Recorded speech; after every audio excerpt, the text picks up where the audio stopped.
ఓం నమో వెంకటేశాయ. ఈరోజు date 31 March 2025.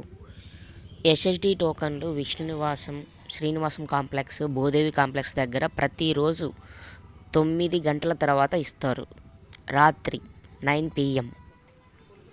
Vishnunivasam railway station opposite ఉంటుంది. Srinivasam bus stand opposite, Bhudevi complex Alipiri bus stand దగ్గర ఉంటుంది. ప్రజెంట్ టోకన్లు అయితే 7,000 ఉన్నాయి. మీరు తిరుమల.org అనే వెబ్సైట్లో కూడా మీరు కావాలంటే చెక్ చేసుకోవచ్చు లైవ్ స్టేటస్. ఏప్రిల్ 1కి టోకన్లు ఇస్తున్నారు. ప్రజెంట్ అయితే 4 PM నుంచి 10 PM వరకు సాయంత్రం దర్శనం కొరకు టోకన్లు అనేవి ఇష్యూ చేస్తున్నారు. దానికి కావాల్సిన డీటెయిల్స్ ఏంటంటే ఆధార్ కార్డు మీరు తీసుకొని వెళ్ళి క్యూ లైన్లో నిల్చుంటే ఆధార్ కార్డు ఎంట్రీ చేసుకొని మీ ఫోటో క్యాప్చర్ చేసుకొని దర్శనం టైమింగు ఇస్తారు. ప్రజెంట్ 4 PM నుంచి 10 PM వరకు దర్శనం టోకన్లు అనేది ఇష్యూ చేస్తున్నారు ఈ 3 ప్లేసెస్లో. మీరు ఎవ్రీ మంత్ 30 days, ఈరోజు దర్శనం అయిన తర్వాత మళ్ళీ 30 days తర్వాత కావాలన్నా కూడా మీరు మళ్ళీ వచ్చి టోకన్ తీసుకొని మళ్ళీ దర్శనానికి అయితే వెళ్ళొచ్చు. ప్రజెంట్ రూల్ అయితే అలా ఉంది. మేబీ నెక్స్ట్ మంత్ అయినా 2 months తర్వాత మళ్ళీ చేంజ్ అవ్వచ్చు. అది మన చేతిలో ఉండదు. అది భక్తుల రష్ పట్టి చేంజెస్ అనేది ఉంటుంది.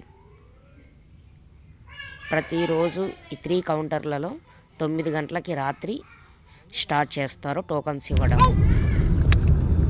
టోకన్స్ క్లోజింగ్ టైం అనేది మనం చెప్పలేము, డిపెండ్స్ ఆన్ డివోటీస్ అన్నమాట.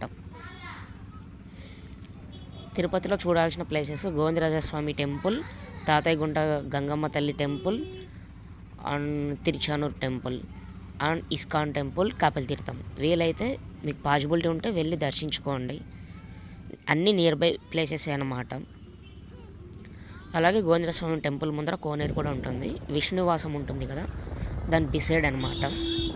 ఇప్పుడు మీకు కనిపిస్తుంది గోవిందరాజస్వామి గోపురం, దానికి ఆపోజిట్లో మీకు కనిపిస్తుంది కదా విష్ణునివాసం. లెఫ్ట్ సైడ్ ఉంది చూడండి, ఇది Vishnunivasam back side entrance. Railway station ఆపోజిట్లోనే బిల్డింగ్ అనేది ఉంటుంది. లైవ్ స్టేటస్ తిరుమల.org అనే వెబ్సైట్లో మీరు పక్కాగా చెక్ చేసుకోండి.